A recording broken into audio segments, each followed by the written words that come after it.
এই নোকিয়া 110 105 ফোনগুলো প্রায়টা ফোনেই এই যে ব্যাটারি এরর প্রবলেমটি আসে।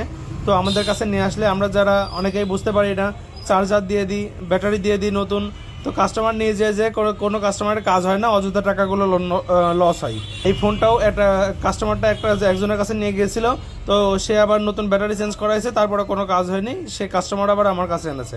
তো দেখুন আমি কিভাবে ঠিক করি, 100% ঠিক হবে, এভাবে আপনারা করতে পারেন।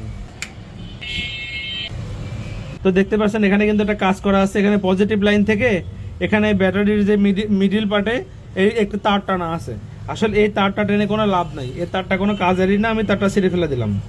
এই যে ব্যাটারির মিডিল লাইন থেকে রেজিস্ট্যান্সের কোণা পর্যন্ত আমার মতো করে একটু তার টেনে দিবেন, তাহলে কাজ কমপ্লিট হয়ে যাবে। দেখতে পাচ্ছেন আমি সুন্দর করে একটি তার টেনে জায়গাটি পরিষ্কার করে নিলাম এবং পরবর্তীতে একটি টেপ লাগিয়ে দিলাম।